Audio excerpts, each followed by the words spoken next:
welcome to the Hotel Raleigh, where the valet is a crackhead in an alley. Hey, let me lay you down on my silk sheets, baby. Take you round and round, drive you bad, soft, crazy. Flipping out to them sounds of the Marvin Gaye tapes. Slow jams, romance on to Donny Hathaway today.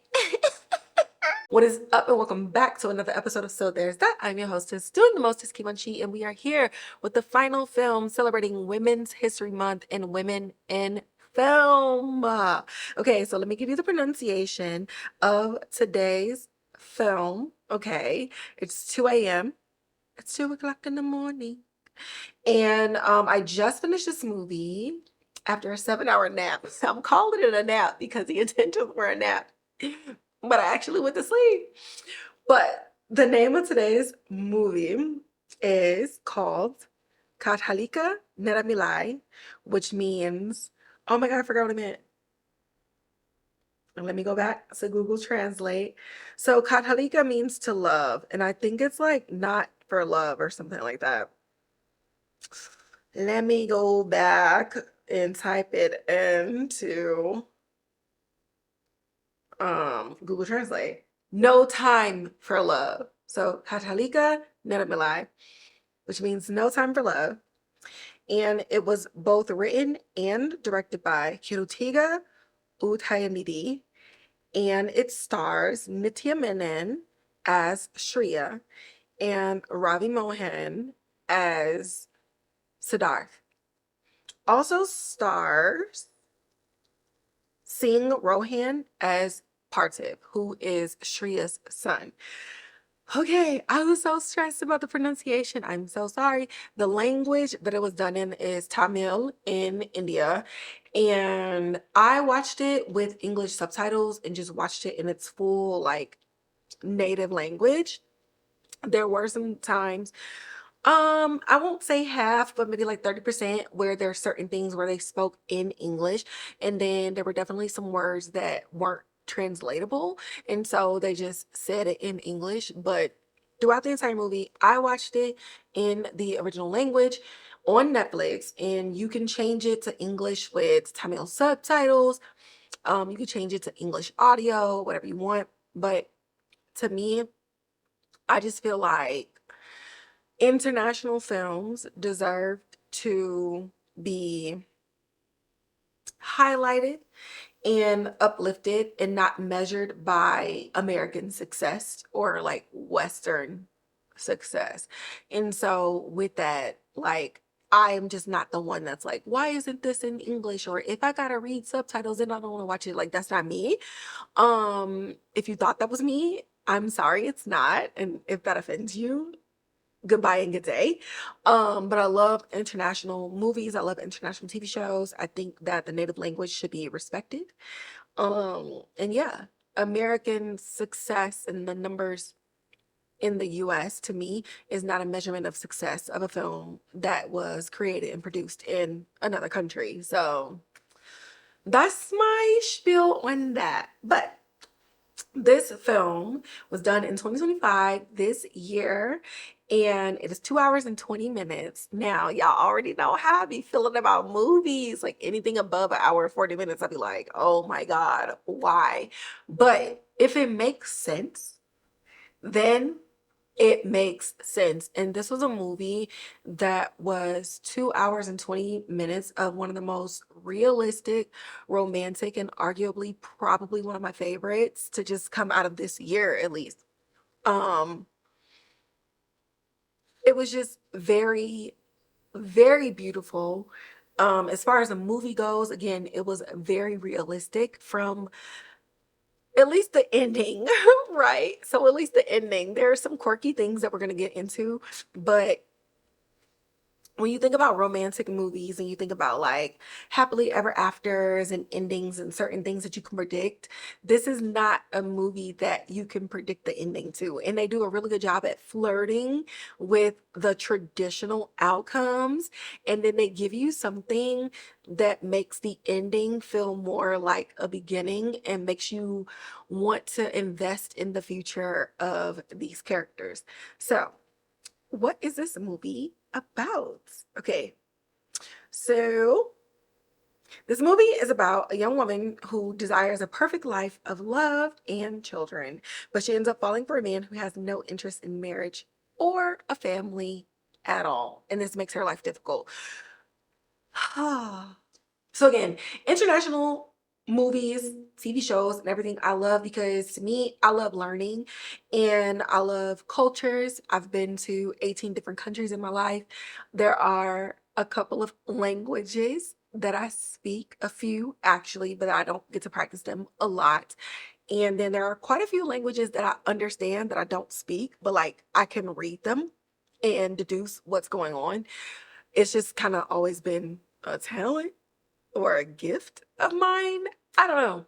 But it's what got me really into international film. Even as a kid, I just loved watching them and just wanting to dive more into the life and the cultural restraints and even some cultural freedoms of other backgrounds. So we talk about how there's a young woman's quest, Shriya, who wants a life of love, marriage, children, and everything like that. And she meets somebody, um, what's the name again? Siddharth. And he wants the complete opposite. What this film does is they kind of give you Shriya's story at first, which is completely apart from Siddharth. Then they give you Siddharth's story, which is again separate. And then they show you how their stories merge in such a beautiful way. And we end up coming across like hiccups. We end up coming across certain things and decisions that go against Indian culture, especially for women. Both Shriya and Siddharth are kind of like unusual and more progressive in their cultures to where certain people don't necessarily understand. Now, there are people in their lives who do understand and who want them to do things to make themselves happy. But when you are dealing with an honor system, when you're dealing with obeying the needs and the wants of your parents above yourself, that can be pretty difficult. So let me give you a little bit of a recap. So Shriya is getting married. And I guess part of getting married is going to the fertility clinic, making sure everybody is good, produce these babies, do what you can to be fruitful and multiply. Now, there seems to be some issues and a little bit of hiccups, but you know what? It's cool because the marriage is going to go off without a hitch. That is until the man that she's engaged to, she finds out that he's sleeping with her best friend. So immediately she calls off the marriage, which ends up putting a rift between her and her mom, of all people, because at the end of the day, Shreya still wants a family. She still wants children, but she wants children more than she wants a cheating man. So she decides she's going to go the independent route, the IVF route. And her mom is just like, brother on my arm, no brother on your arm. Okay, what are you doing? This is unusual. This is weird. And so Shriya is forced to live a life kind of secretly still communicating with her father, but in a super strained, non-talking relationship with her mom, even after the birth of Parthiv, which is her son. So as we get to certain points, her son is 8 years old. It's been 8 years. She has not talked to her mother. Shriya is also a businesswoman and very smart in like the architectural business world. So at this point, it's just like she's kind of already a unicorn in her culture and in her family. She want to have a baby by herself, do everything on her own terms, and she's a breadwinner. Like it just is what it is. So Shriya just kind of resolves to just like, cool, I'm not gonna have anybody in my life. It just is what it is. It's gonna be me and his baby. And that's what's up. Now on Siddharth's side, Siddharth is engaged to a gorgeous model, or getting engaged to a gorgeous model named Nuru. But Nuru wants marriage and kids. Now, it was so interesting to me that Nuru was like, yeah, okay, we're gonna do this engagement. She's like, okay, well, when we gonna get married? And he was like, but why do you have to complicate things with marriage? And she's like, because that's what happens after an engagement. Like, I don't know. So he's like, okay, cool. We'll finish our engagement and we'll get married. And she's like, okay, what about kids? And he was like, why do we have to complicate things? Nuru, I'm giving you everything that you already asked for. Do we have to put babies into this world? Like, what are we doing? So they kind of have like a little spat after one of her modeling shows and after an announcement of her getting a gig in Paris. So she's pursuing her dreams and he supports her dreams. He just wants to do everything without the complications of children and without the complications of marriage. So when it comes to their engagement party, like he said, we'll still get engaged, we'll get married, everything like that. Nuru doesn't show up. And she sends a letter to him to the engagement party, and she's just like, listen, we both want different things, and there's really no reason for us to being miserable with one another when we already know what we want. You said what you said, I said what I said, and love is not enough to get past that. Now, I want to pause here because one of the things in this movie is women saying what they want, dating, men saying what they want, dating, and people making the decision to not pursue something in the hopes that things will change down the line, especially the women in here, and especially in a culture where it's like, oh, you're supposed to settle down, you're supposed to have children, you're supposed to be devoted to your man. In both Nuru and Shriya, they're just like, okay, you don't want this, I don't want that, it's cool, it's not meant to be, we'll move on with someone else. And it's the case of Shriya because the way that their worlds collide is Shriya is giving a talk at one of their like work events, and Siddharth is a competitor but in the same field. So when they go to different conventions and stuff, obviously they're going to run into each other. Well, he was so taken by her, not only her beauty but also her intelligence, and they end up hitting it off. And before she ends up going back to Chennai, because they met in Bengaluru, before she ends up going back to Chennai, they're just having like one of those ethereal, one of the most epic like first dates. Like, oh my God, I cannot believe like we're clicking on all cylinders. And that's when they get into the conversation about like, okay, what about your previous relationships? And she asked this question kind of like in jest, but he's like, I'm getting over someone. I was at my engagement party and she stood me up. And she's like, okay, well, why didn't it work out? And he's like, well, she wanted kids and I'm not really like that. Like, I don't want any of that. And at the time that they met, she had already found out that the IVF took and that she was pregnant. So she's kind of like having a whole like panic attack of like, wow, I met somebody who I'm clicking with. He's intelligent. We understand each other. We work in the same fields. Like everything is going to be okay. And this one big thing is in the way. And she makes the decision to, be like, you know what, that was great. It was great meeting you, but I have to go. And they don't hear from each other for 8 years. And I just really admired Shriya's character so much of just being courageous, standing up for herself, standing up for her own personal beliefs, and wanting to usher herself in a world where she considered her feelings, she considered her wants and her needs above everyone else. And I know that is so difficult in that culture. Like, I've had friends who were of Indian background, and like we were friends like in middle school and high school, and we ride the bus together and we're in class together and we're talking about these different things. But like their parents were still arranging their marriages.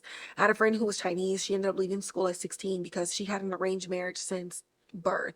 So it's like in that culture, I definitely recognize like the difficulties in standing up for yourself and how hard it is to walk away, not from your family, but to carry shame that is placed upon you when all you want to do is just be happy.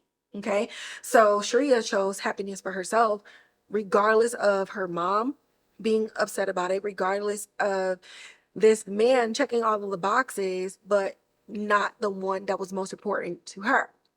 So 8 years later, Siddharth is in Chennai because of his work, and there's this huge bid for a contract between companies. And so the company ends up putting him in an apartment building across from her. So basically, they're neighbors. Like the way that the building is, I think they share elevators, but she can see from like her side of the apartment into his side of the building. So it must like wrap around. And it's through Parthiv, her son, where they kind of reconnect. So I already told you, like, he don't want no kids, he don't want nothing. But, there's no threat. He's seeing her after 8 years, they're catching up with each other. How are you doing? Yes, I'm still single. You're still single. I'm so happy that we're kind of like in this together. I'm rooting for you. You're rooting for me. Everything is great. And with that, though, he is getting just close to her, getting close to her son. He's introducing her to his uncle. And also, what I love about this culture is I have no idea whose like relation is whose. I do know that Siddharth's parents aren't alive, and he has somebody that he calls uncle. But through his relationship with Parthiv, which is Shriya's son, he calls him grandpa. But then there's kids in the neighborhood that calls Shriya auntie, even though she's not related. And so to me, that really connects, especially just being like Black American culture, honestly, probably African culture and just different countries within Africa. It's just like when you feel community and like value within that community, everybody is family, everybody's looking out for one another. So initially I was just like, okay, who's related to who? But then after a while, I just kind of giggled to myself because I'm just like, it doesn't matter. Because even though she's not talking to her mom and sneaking talking to her daddy, Shriya has somebody in her life, her aunt, who she calls auntie, who she lived with. And she lives in a community where everybody feels like family, everybody feels like friends. And with Parthiv struggling at school with being called a test tube baby, not having a father, and not really understanding everything, Siddharth is okay with kind of like taking up that space and distracting him and just making him feel wanted, not just as a child, but wanted by another man in his life who gets to teach him how to play football, who gets to share some Marvel comic interest with him, who gets to teach him and who gets to do things that his mom isn't necessarily well versed in, and certain things that you could only get from a man, whether that man is straight, whether that man is gay, bi, or whatever. It's just a biological and genetic connection that they kind of bond in this way, right? And so as we're going through all of these things, they're rekindling, they're building a friendship. They're not necessarily forcing anything at all. But then Miss Nuru comes back 8 years later at a dinner where Siddharth has brought both Shriya and Parthiv, and one of his childhood best friends ended up bringing Nuru. But he was just like, he didn't know that Shriya would be there. He was just like, listen, Nuru said she missed you. She's single, you single, like, what's up? And Shriya's peeping game. And so at this point, it's just like a little bit of jealousy, a little bit of like, okay, what the hell are we doing? We already know Shriya is one to walk away to save her own feelings, to protect her own feelings. And now she has a child to protect as well. So she's just like, okay, cool, it's whatever. Nuru has a job in Chennai and just kind of offers herself to drive back to Bengaluru with them. And so it's the most awkward thing ever. And she's just like, okay, well, I didn't really get a hotel. I thought I could stay with you. And Siddharth is kind of thrown off. He doesn't jump into it like, okay, cool, she was somebody that I was going to marry, so let's just get back together. And I love that because I think in a lot of romance movies, when you get kind of like that wrench thrown into the plans like that, you end up with characters who fall back into like old ways, who get back into planning the wedding together because, well, I was going to marry them once, so why wouldn't I do it again, even though I have these feelings for someone else? So I love that Sid takes time to just be like, no, you could stay here, I guess, and you get in a hotel, but like, we're not jumping back into things. Like, you stood me up, and so we're not just going to forget that. And in this, he still is a very much a part of Patarv's life. And while Shriya is kind of giving him the cold shoulder, they don't let it interfere with his relationship with her son, his friendship with her son. And me being almost 36 years old, the maturity of the storyline in and of itself just speaks to me, just about getting older and wanting a family and not wanting to compromise your own morals, your own values, and your own beliefs. They're not in their 20s anymore, where you're hoping and wishing and praying that somebody would change their minds, that you think sex can be the thing that holds on to a person, that you think love is the thing that will keep a relationship together. When you get into your 30s, you realize sex and love aren't the only things that keep a relationship together. In fact, they are kind of lower on the totem pole of things that keep a relationship, a partnership, glued. The foundation of it all is not rooted in the physicality of whatever you want. It's not rooted in chemistry. It's rooted in companionship, right? Chemistry, all the things and endorphins and everything that's firing off in your brain, that is going to hit, and it's going to hit hard, but it will fade. It's going to ebb and flow throughout your entire life. You're going to go through things in your life where you lose your libido. You're going to be taking medicines that you lose your libido. Certain things are going to happen where you're unhappy with yourself. You're unhappy with the other person. Can your relationship survive through those things? And what ends up lasting and outlasting chemistry is companionship, the very foundation where it's talking about trust and respect and friendship and being able to come together for the good of your union and not necessarily the good of your genitalia, or relying on love and unspoken expectations and unspoken promises because you think the other person just should know because you're in love. So the storyline in and of itself is just mature, but it's mature in a way that still keeps the romance involved. And the angst in this film is a lot. It's so good, but again, it's just so great to see not only a woman, which again, we want to root for the women, choose yourself, put yourself first, but even the men, and especially Sid, considering his own feelings and not falling into that toxic masculinity of it all, of having to like be the answer, be the protector, and everything like that. Because don't get me wrong, in this culture, baby, if you're a man and you have nothing to bring to the table, then you aren't considering marriage at all.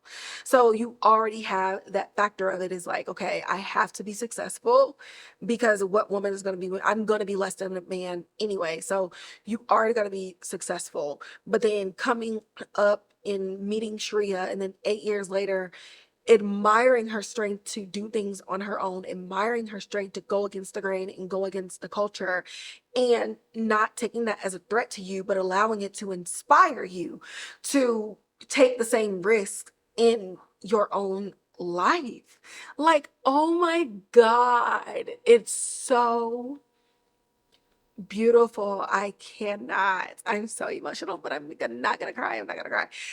Um, it's just a really, really beautiful dynamic in this film. Now, I want you to watch the movie, so I'm not going to tell you all of the twists and turns, okay? Okay. But I will tell you that Nuru coming back into Sid's life is like the thing that puts both of them at the question of, do I pursue my own happiness, or do I take comfort in the things that are comfortable? Do I take comfort in the things that are easy for me? Or do I rise up to the challenge, do something that is hard, do something that is uncharted territory that may have a catastrophic outcome, but could also be one of the best additions that has ever happened in my life? And I think watching this movie, especially if you're young and in your 20s already, you know, it's a nice way to tell you that you're going to fuck up. You're going to make terrible decisions. You're going to be with people that you are not supposed to be with, but they are lessons. You should absorb every feeling and every emotion that comes with that, because it's the only way that you can step into your 30s and step into dynamics like this and be very absolutely sure of yourself and of your pathway forward. Not necessarily saying that you need to be like so firm that you're rigid and you're not willing to make changes with yourself or make changes for a future partner, but you'll have so much trust in your own decisions. You'll have trust in your values, in your beliefs, and you will also be able to communicate those things, set boundaries, so on and so forth. But it's also a great movie for people in their 30s who maybe feel like they haven't found their love yet. Maybe they won't find their love. Maybe they won't have a kid or won't have a family or whatever it is that they're imagined from childhood through their 20s. And it lets you know that things happen in the times that they are supposed to happen. And it doesn't mean that you should stop your life, halt your life, or make these drastic changes to fit this other narrative. Continue to live, and the things that are supposed to be yours, that are meant to be yours, will happen. Kids won't slow you down. It didn't slow Shriya down. She only got better. Relationships won't slow you down.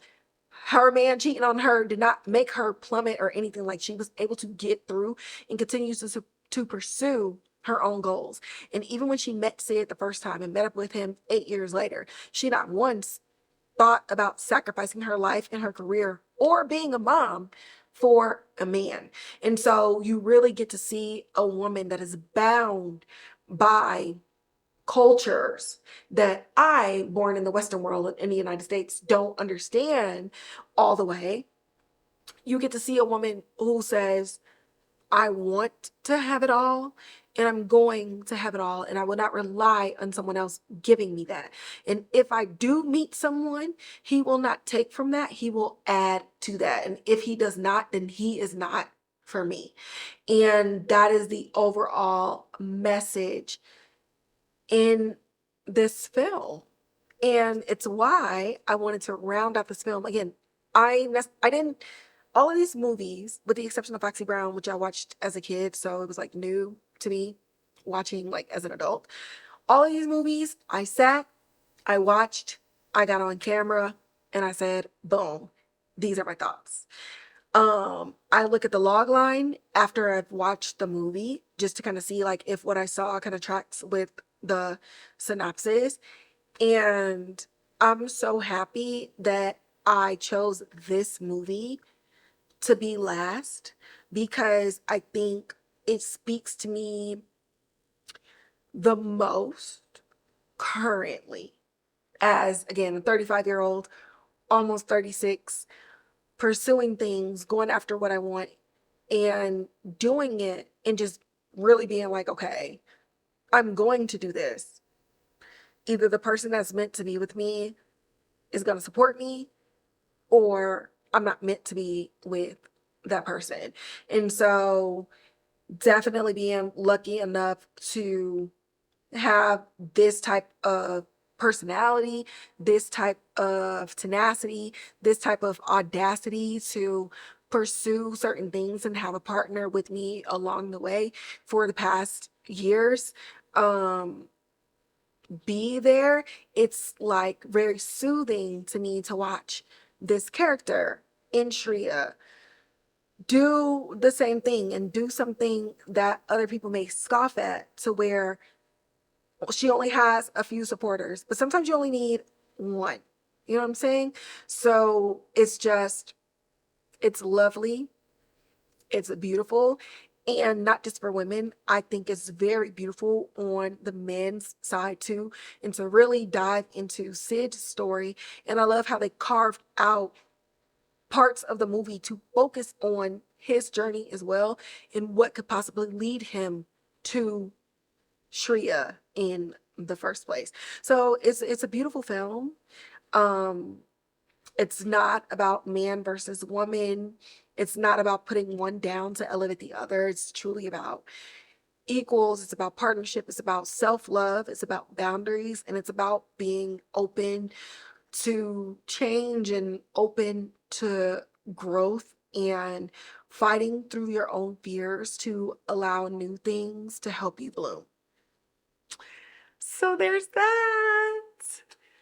Kadhalikka Neramillai on Netflix. Highly, highly, highly recommend. And I think I said everything that I want to say about this movie. So, as always, like, share, subscribe, hit that notification bell, leave comments in the comments box below. Again, if you just want to listen to it, make sure you follow me on Spotify and or Apple Podcasts. You can always follow me on Instagram at So There's That Podcast, as well as TikTok and Twitter at Kivanchi. And with that, it is now 2:40 a.m. I am going to bed, and I will catch y'all in the next episode.